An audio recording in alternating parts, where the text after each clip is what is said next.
Hello, and welcome back to Yellow Card Vanguard. Zystral here today, bringing you a primer video. Not quite over-explained, but something very similar. Now, we're well into the reveal season for DBT05, and I'm sure one of the cards that many people, including myself, were excited for in DBT05 was Draconic Overlord The End.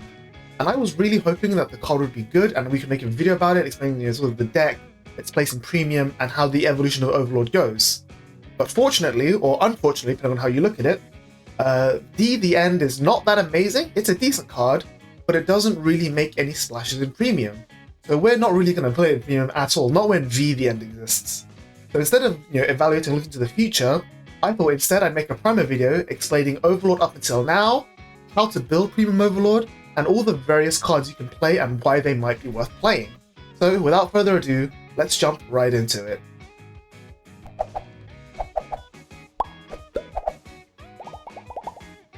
So we'll start off on the grade 3s, because that's the easiest place to start from.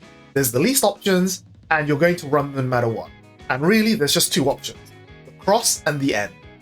Now starting with the Cross, it's your main Vanguard. You're going to be riding it most of the time, and it's also part of your kill turn. How's that possible? Because there's two the Crosses, V the Cross and G the Cross. V the Cross is your first ride because it gives you a force marker, it gives you the chance to just win the game going first, and it's also the better defensive option, but more on this later. G the Cross is really valuable because it's your win condition. On your kill turn, you're going to ride G the Cross and Legion with V the End to become a 24k base Vanguard that's attacking 3 times with 2 drive every time. That increases your chances of seeing triggers, specifically the over trigger, and increases the pressure you can put on your opponent. Not to mention, because you're still the Cross and the End in name, you'll be able to have access to all the other effects during battle like the Cat and Climb to Tower that the deck is used to having in V. Now, the ratio of G the Cross to V the Cross is relatively flexible. You probably want between 2-2 or 3-1 between V and G. That's because, like I said, the V the Cross is going to be your main ride. You want to ride it first for both going first potential, the force marker, and the better defensive options, but you also do want to see G the Cross fairly often. And if you damage the one-off, it can be quite annoying. And it's safe to play 2-2s in the cross split, because you have other cards that help you fix your consistency in this way, but we'll get to those a bit later. The End is fine, you don't want to ride the End if you can help it, but you need many copies of it because you A, want a Legion for it, and B, you want to put it into Soul with V the Cross. So you do need to play 4 copies of it as well. And also just having lots of grade 3s helps your consistency in other ways, which again we'll explain to you as you see some of the synergies in the deck going forward. There aren't that many other options for grade 3s. I guess I have to honorably mention Draconic Overlord the Turnabout. It is a decent backup option, but it very rarely comes up, and it's pretty much never going to be better than the Cross on Ride. But if you're playing a very fast game where your turn 3 is where you can maybe push for game, then it can potentially outperform the Cross in some way, shape or form, especially if your opponent has Heal Guardians or ways of reducing crit. But in general, you wouldn't run more than your 8 Overlords. And of course, the last great feature is the Heal Guardian, which gives us a nice segue into the trigger line. So Heal Guardians are really strong. You just play 4 because they have both a defensive option to give yourself 10k or -2 crit to your opponent, or you can call them to give yourself a damage, which Overlord doesn't really need the damage as much. I mean, there are uses. There are times where you want to give yourself damage, like going first and you're on the cross and you don't have damage to restand with. But generally, Heal Guardians are just good because they're Heal Guardians, and the deck has really powerful G Guards, which we'll talk about in a bit. But because the deck has powerful G Guards, there's actually a reason to play grade 0 heals, beyond just being 20k shield. The important thing is that Kagura has access to a starter which is Conroe, the old Conroe, and Conroe can search out grade 0 heals, which means that if you're going first or second and you get the damage, you can guarantee that G Guard in your hand if for whatever reason you don't find the grade 3 Heal Guardian. Now there are ways to find the grade 3 Heal Guardians, there are actually quite a few ways as well, but just having that extra consistency can be really valuable. The thing with the grade 3 Heal Guardian is that if you can search it out, you'll also want to. This is because that Kagura isn't a deck that scales with counterblasts like Nightmare Dolls or whatever. It only needs 1 or 2 counterblasts to just get its little bit of extra plus. Its core strategy actually doesn't need that many resources to begin with. So staying on low damage early on is actually really good for the deck, because it just gives you a bit of extra time to set up your defensive plays, find your Heal Guardians, and start retiring your opponent's rear guards to just sort of make them play a slower game as well, which is exactly what you want to be doing. So you do still want to have some CVs to enable fueling your basic engine, but your play does revolve around that. So at the same time, being damage denied because they see you have Conroe, will also mean that you'll be unable to actually get your main like turn 3, turn 4 going, which can be a downside. Of course, finding grade 3 heals through some other way also mitigates that, but again, that then relies on having the grade 3 heals, which isn't as guaranteed as Conroe. So the main discussion about whether or not you want to tech the grade 0 heal will revolve around the starter of choice, which we'll talk about towards the end. So looking at the other triggers, a heavy number of crits, this seems like a very good choice given that you're a restanding Vanguard with Force 2 and lots and lots of pressure. The insult crits are actually probably the more valuable one for 2 reasons. 1, it enables Blaze and Lava Flow plus 5k, and 2, it also gives you filter. There's also a bit of a third option, which is the plus 10k to Vanguard, gives a bit more pressure, but most of the time you should have more than enough pressure just from raw crit value alone. The other thing as well is that stride crits, you don't really need them because you want to be discarding grade 3 overlords from hand anyway, because there are quite a few cards that look for grade 3s and drop, specifically Defeat Flare. The other great thing about the insult crits is that they also go into Soul. And believe it or not, Soul is actually one of the few resources that this deck does really need. So when you're playing only 7 crits because you have to play the Overtrigger, I would play 4 of the insult and only 3 of the stride crit, because I value that insult effect more. That's if you have to play only 7 crit. But of course, Tiger has access to another crit, which is the D-Series crit. It goes into Soul at the end of its battle at a boosted dealing 2k. This is not as good because plus 2k is not really that important, and also the timing isn't as good as the Vanguard swing. After battle that it boosts, it means that it either has to be behind your Vanguard, in which case it's giving 2k to your rear guards, which is probably the best case scenario, or you're putting it behind your rear guards to pump your Vanguard, in which case you're attacking with your rear guard first, which again is not ideal given that you're a crit-centric restanding Vanguard. You want to be putting triggers on your rear guard instead. Of course, again, the D triggers do enable Blaze, and they do give you Soul, but it's just not as good as the Insult Draw GB1 crits instead. There is a small value to 2k because if you boost the Vanguard and you give 2k to the rear guard, all of your rear guards are 10 to 15k numbers, which means that your rear guard then becomes 12 to 17k, which hits magic numbers against Act and Protect decks. So there is some value there. Of course, being a 4k booster is just completely irrelevant, so it's again not something that you really want to be doing. And of course, the last option is front triggers, the D front triggers. Now, front triggers might at first seem like, why would I play this? But then the thing is, they're 20k shield, which is huge, and the deck does really like having extra defensive options. And because the deck's such a Vanguard restanding centric playstyle, you're going to be attacking with your Vanguard first most of the time, so that front trigger is going to actually make value. You can swing with Vanguard, restand, swing with Vanguard again. Any front triggers then make your rear guards now viable threats that you can then put crit triggers on to give you a bit of extra value. The only downside is that because your Vanguard is Force 2 and your opponent's usually afraid of the threat of crits on drive already, they're most likely going to end up heavily guarding your Vanguard swings, so putting fronts onto your rear guards don't really do much because it's just 1 or 2 damage. Even if it's like 30-40k rear guards, if it's just 1 damage, they're just going to take that because they'll be on like 3 to 4 damage, afraid of crits on Vanguard, and then 1 damage from your 30k rear guard, whatever, right? Stands are pretty mediocre for the deck because, like I said about attack order, you'll be going with your Vanguard first most of the time, not with your rear guards. Whereas stands require you to attack with your rear guards first, which again is not what you want to be doing at all. Plus, your rears aren't really that good enough to utilize stands. The best you have are your grade 2s, which gets like 15, maybe 20k, which just isn't good enough. Like, it's just better value to load up on crits. Because your opponent's going to be heavily guarding your Vanguard already, you can just put crits on your rear guard, and that basically does the same thing. And of course, finally is the Overtrigger. The choice of Overtrigger is very obvious.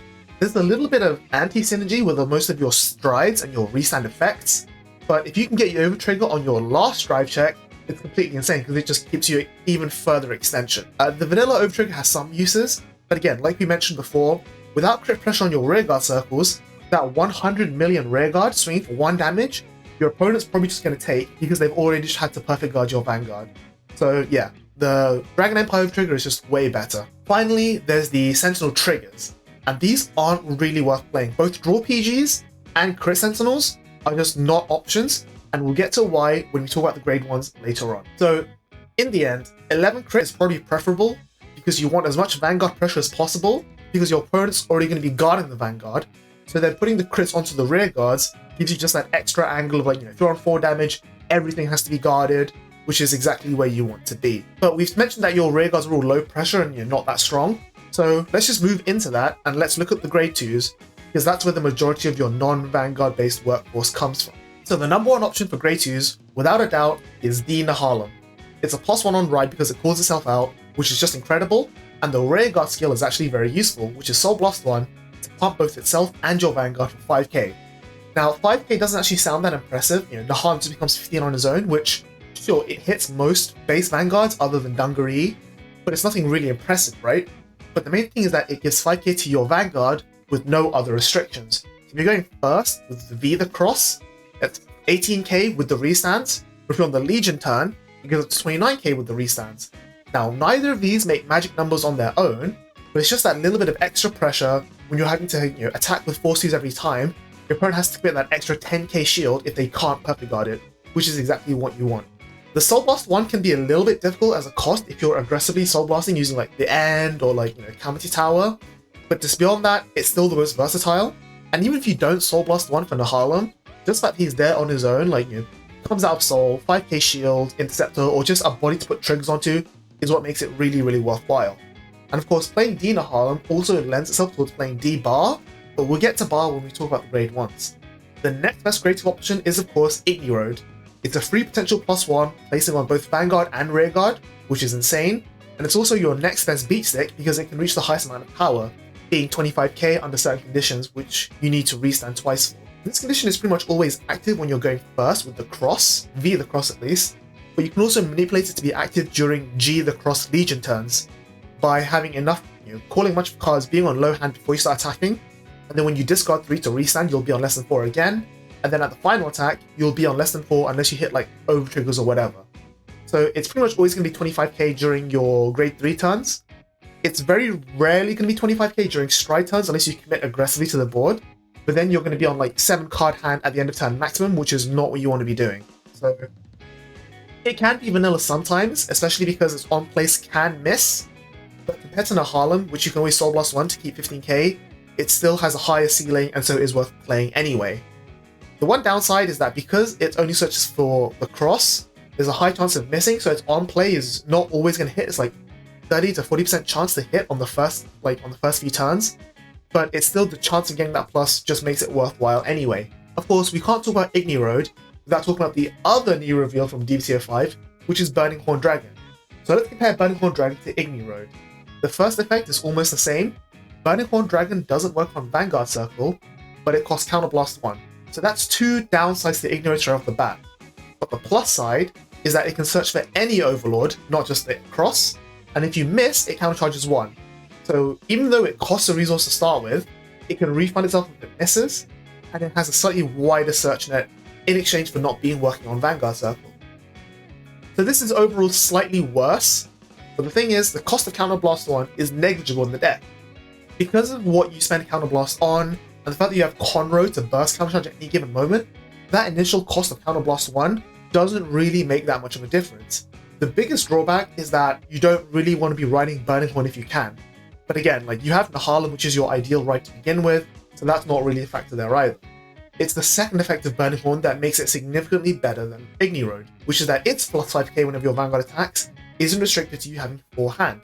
Therefore, it works on your stride turns, specifically on Ziegenberg and Dumjit Valor, which means it's 20k rearguard pretty much all the time, which is exactly what you want because then it's even better for carrying triggers compared to Nahalem. There's a few other grade 2 options available in the deck, the first one of which is G Striken. I'm a big fan of this option because it has 2 major advantages. First, it's another 10k body to ride, which is great, and it contributes to the damage denial game plan for a lot of decks, like say Nightmare Dolls or whatever, because it can't attack, so you literally can't give your opponent the counter blast even if you wanted to.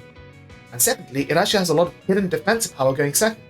Because your opponent has to have a boost, otherwise it becomes 15k, they're then forced to commit cards from hand to boost with in order to hit your Vanguard, which is even better because then when you ride and attack back, that then means that they have less cards to guard with, which is exactly where you want to be. And they have, of course, being Kagero, you can easily retire units on the board, so those cards that they committed to have a booster will just go away next turn, assuming you have the right pieces in hand. It also provides a huge power spike going first, because then if your opponent has to swing hard into your attacks to give you damage, they then have less cards to guard with on your V the Cross, and Stricken gives your V the Cross 5k in the crit, which means that you can potentially just win games going first, even through Heal Guardians, because you'll be 3 crit base, -2 from the Heal Guardian, swinging twice, so that's at least 4 crits coming at your opponent's face through a heal guardian, which is really, really sick. Of course, the big downside is that even if you wanted to attack going second, you can't. So that extra drive, that extra card in hand, means you have a huge tempo loss, which against some other decks in the format could actually be a problem. The other grade 2 options are leaning more heavily into the V list, which is you're running Decat and Turret Cannon. So Decat helps you push harder going first because your Vanguard becomes the end, and then it gives your Vanguard the ability that your opponent has to guard with 2 cards whenever they guard.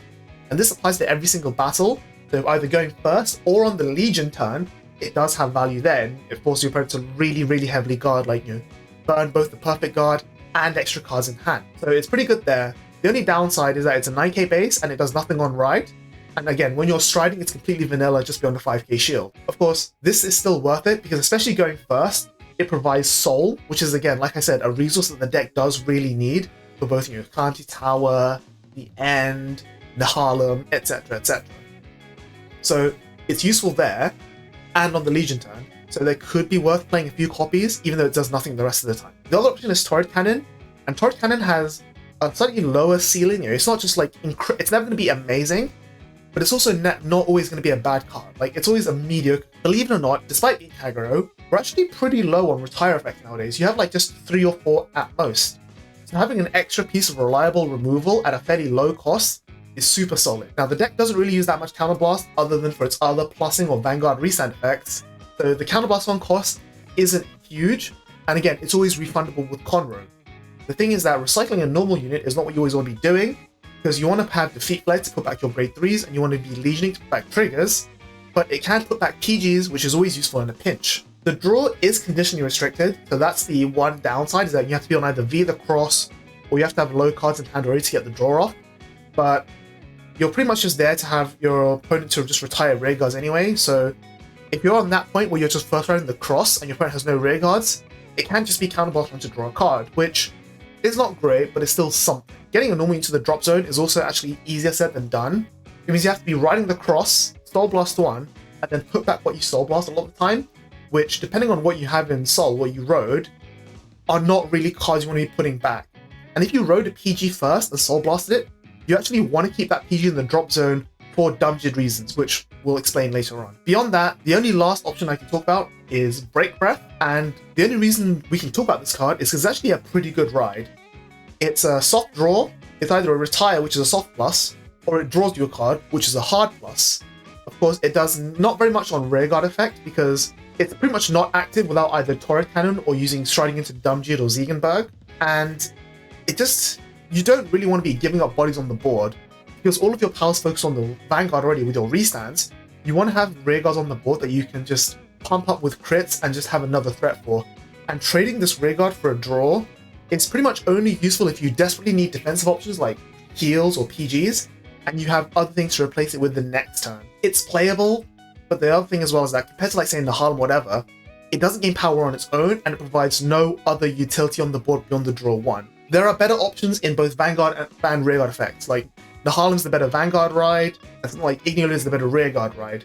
So there are better pluses you can find elsewhere, but if you really start the space and you don't want to run the other options, then it's still playable in some way, shape or form. There aren't really many other options worth considering at grade 2, so we'll just move straight on to the grade 1. So at grade 1, there's a lot less auto-includes. Now there are still some very good cards you definitely want to run, but everything actually has a very unique purpose and there's very little overlap compared to grade 2. So the first must run is the PG.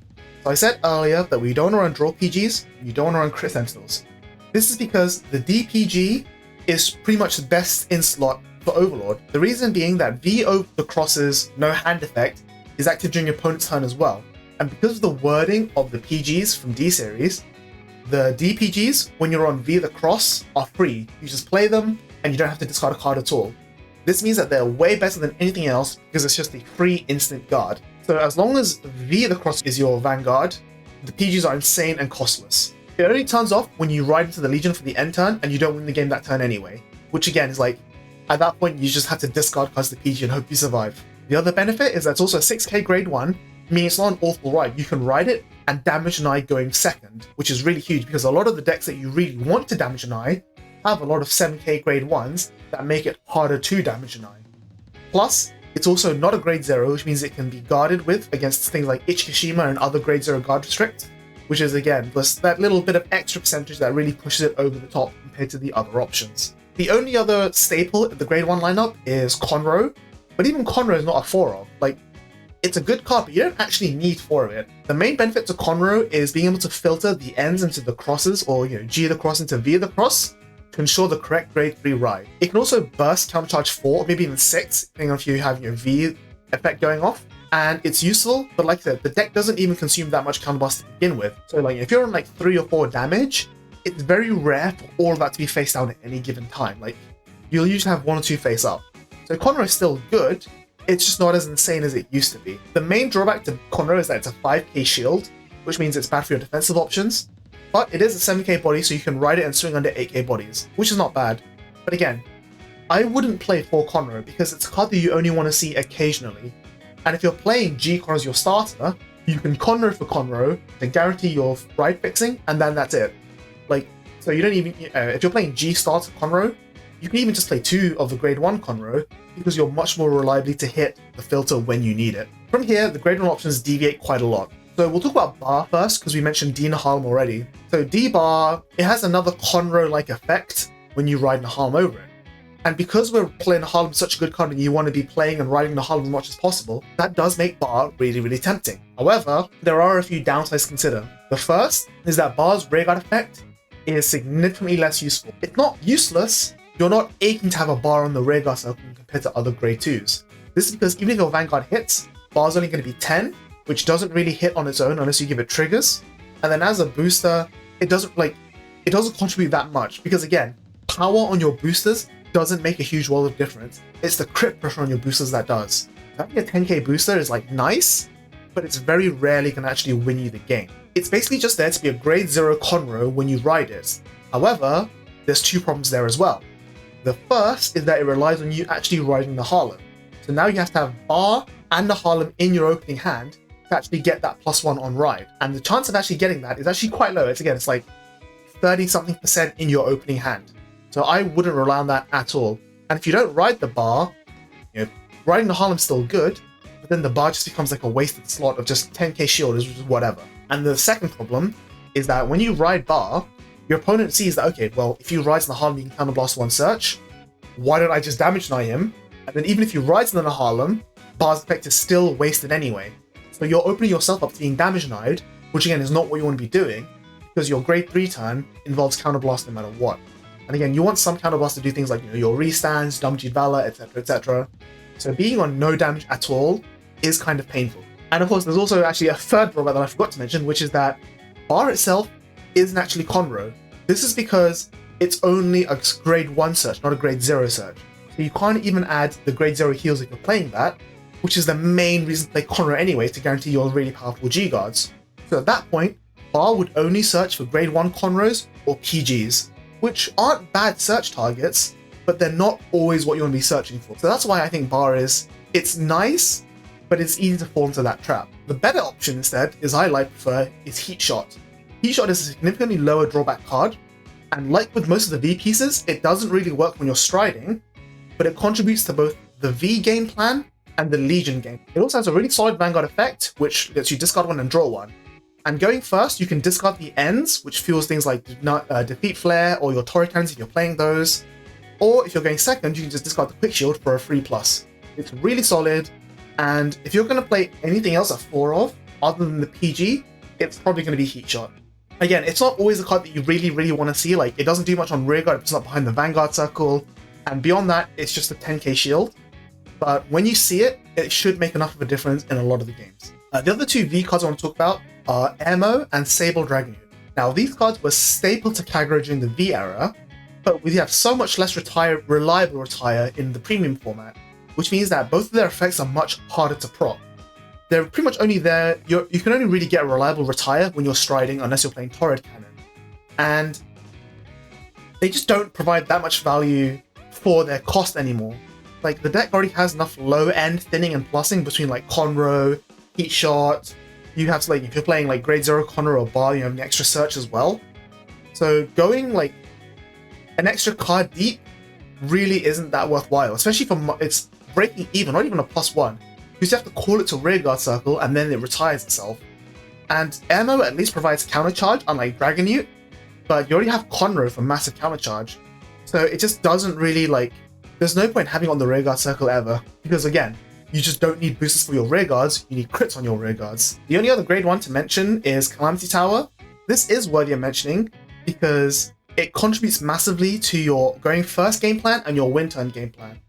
It looks very similar to the Harlem, which is Soul Blast 1, give power, but the difference with the Harlem is that plus 15 is way more than plus 5k. And again, Soul is sometimes a difficult resource for you to afford, but the value of 15k going first is insane, because you're going to be 28k at your opponent's Vanguard.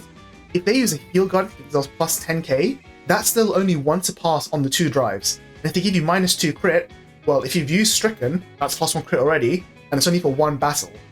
And it's just, this extra power can really push the tides. And like I said, even just restanding once, that's 30k worth of shield that they have to give up from that plus 15k.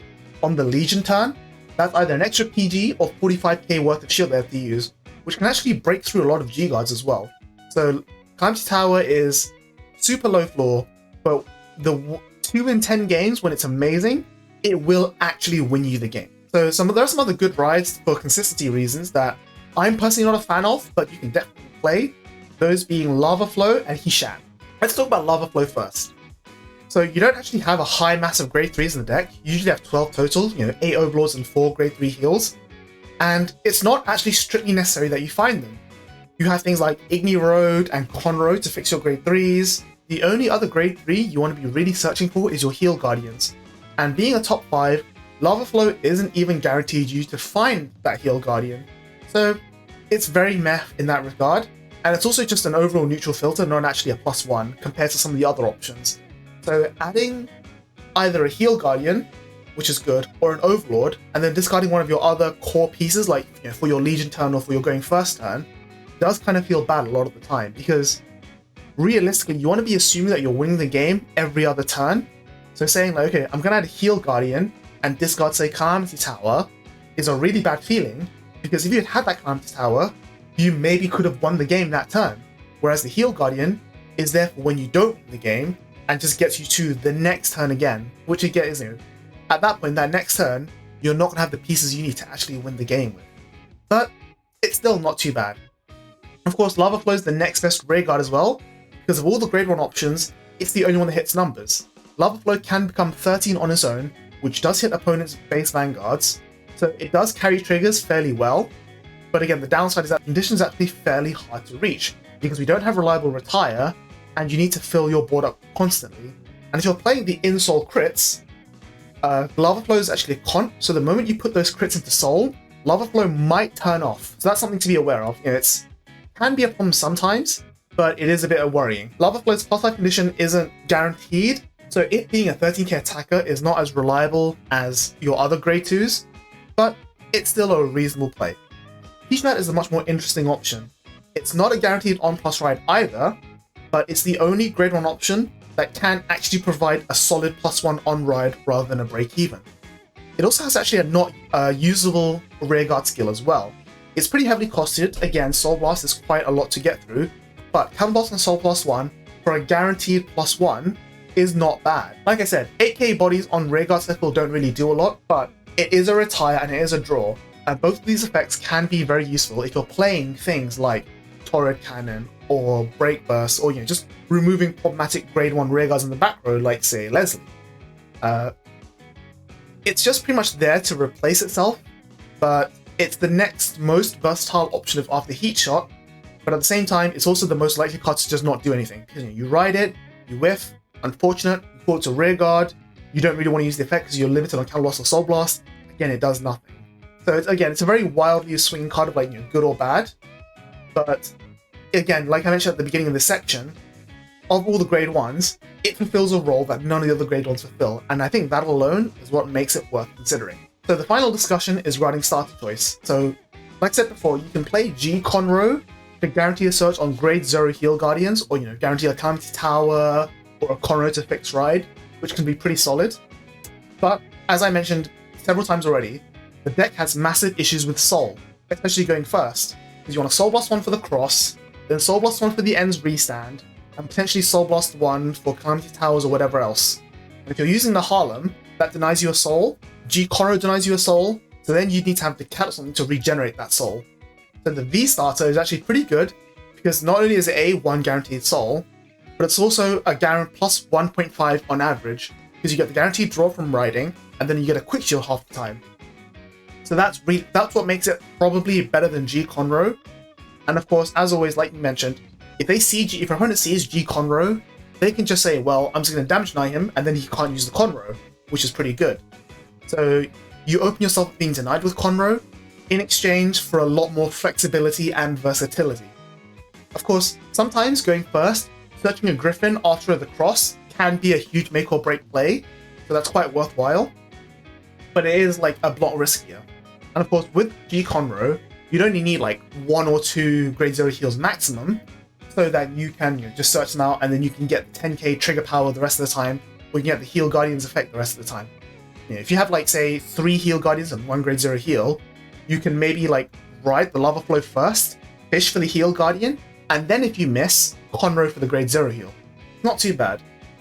Of course, again, I think the value of grade 3 heal guardians is just a little bit too high, so Conro's probably not that good because you don't really want to run grade 0 heals because you'd rather run Heal Guardians. Therefore, the V-Starter is probably the slightly better choice. Moving on to the G-Zone of the deck, the G-Zone is pretty straightforward. You just have a few good options, and then all the old options are now unfortunately fairly bad. Let's start with the G-Guardians because that's where most of the strength in Kagero lies, and that's the most relevant part of the deck. So Denial Griffin. Denial Griffin's a busted card. Like, to play 3 Griffin, that number is non-negotiable. Like, there have been times where I've used up all 3 Griffin, and if nothing else, you can just flip them. Like, Kagero's identity is Denial Griffin. It just interrupts everything. Like, whenever you're playing against Kagero, you always have to respect Denial Griffin. And I think that alone is what warrants multiple slots. You're not tight on G-Zone either, so you can just afford to run 3. 4's probably overdoing it a bit, but that's only because the deck Kagero actually has a lot of other good G-God options that are worth running. So the first one is Absalam. It just becomes huge shield value, which combined with Defeat Flare or Denial Griffin, basically because Counterblast 1 PG for Heal Guardian, which is pretty solid. It's not as big as it used to be because, as I keep saying, Kagero much now has a harder time retiring your opponent's board, so them having an empty board going into your Vanguard swing is a lot rarer, but it's still usually like plus 20 plus 30k shield, which is still pretty good. The next option is again Defeat Flare. It recycles Overlords, and it just means that you give your opponent a bit of mind games to play with, because now they have to look at your drop zone, and if they see 2 Overlords in your drop zone, they're like, ooh, I'm not sure if I can safely attack with Vanguard first, because then I'll lose all my rear guards, which then forces them to a very awkward attack position, which is good against things like Aqua Force, sometimes Grand Blue, sometimes Mega Colony. It just has that disruption of like, well, I can't play my optimal game, because if I do, I'm gonna lose 3 rear guards. And the last one is Advanced Guard. Advanced Guard's a lot less useful because, again, it costs Soul Blast, which is a lot harder for the deck to feed. It's GB1 flip, which is not always going to be live immediately. But the effect does something that the other G-Guards don't do, which is it retires utility. So specifically, things like Leslie, things like key grade 1s for Genesis. You can now like remove those from the board before your opponent gets going, without having to rely on having the Counterblast for Denial Grip. All of the G-Guards are actually pretty good. Like, you can snipe Shadow Paladin lines, you can snipe other Aqua Force lines. It gives you a way of like catching your opponent out when they least expect it, so it's still nice to have a one-off, even if it very rarely comes up. Moving on to the Stride options, there's quite a few options here as well. The 2 main ones you'll be seeing are Dumjeed and Ziegenberg, but realistically you aren't going to be striding all that often. If you go first, you're going to ride V the Cross, use its effect, maybe G-Guard, and then reride into Legion and go for it that turn. So your strides are basically just there for when you don't have Legion or when you don't have enough cards in the drop zone to make Legion worthwhile. They're both restands, but they're a lot less hard to get off. So Dumjeed's restand is slightly higher ceiling but a much lower floor. The fact that Dumjeed could possibly not restand at all is a big problem in and of itself.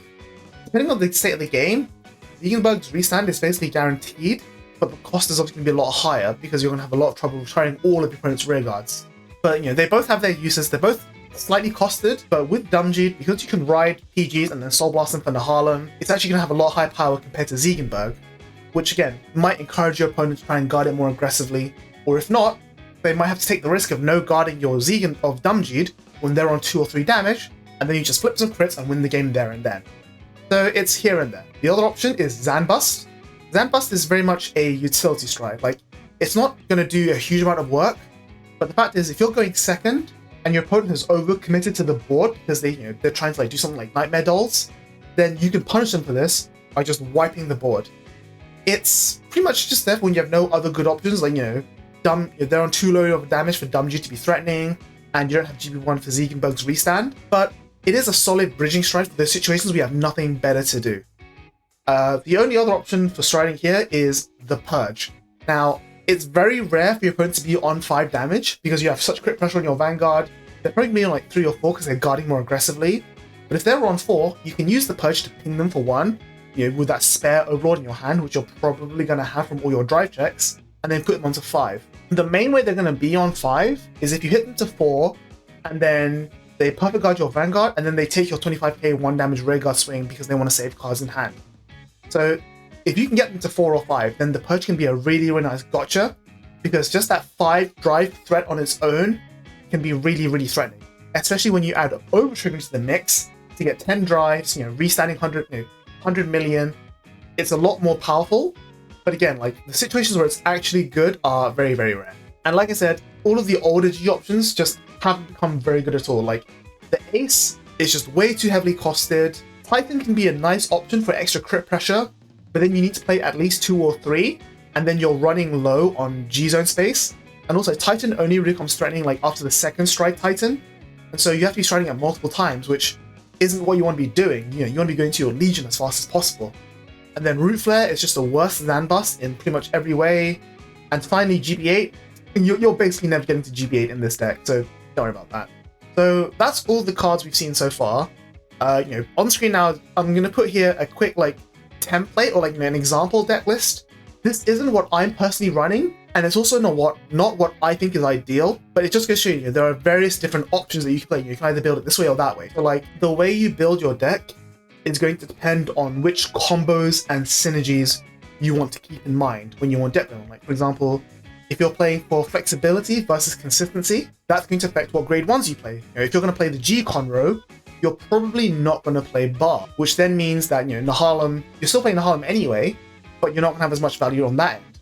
Whereas if you're playing something like Hishat, that might be a reason to play Break Breath, because now you have a reliable retire to get Break Breath to draw a card, things like that. And then which grade 2, if you want to play loads of the Cats and Calamity Towers, you're going to want to prefer to go first, so that you can just blow them out of the water when you're going first with Violet Cross. Or if you're going to play a bit of a slower game, then maybe you want to go second, so that you can farm up your pieces, get those G-Guards in hand, pressure them with your basic strides, and then go into the Legion turn once you've grinded out for a lot of triggers and deck thing. There's a few other bits of these, if you feel really stricken, and you probably want to be going first again, but if you want to be playing Decat, then you're probably going to want to play Calamity Tower alongside. There's a lot of softly nuanced synergy in the deck, so my recommendation is to go back, rewatch this video, and just really look at every single card and see which lines of text have an impact or relate to other lines of text on other cards. Like, for example, if you are playing Break Breath but you're not playing Hishat or Turret Cannon, then you'll find that you might have to be striding Ziegenberg a bit more aggressively instead of Dumjid, because Dumjid's retire is on place, whereas Ziegenberg gives you a bit more of a controlled retire, things like that. Of course, at the end of the day, the deck is very linear and very straightforward. You restand your Vanguard, you find triggers, monkey flip, monkey do. But because the deck's game plan is so straightforward and linear, that gives you a lot of room to explore other internal synergies in the deck.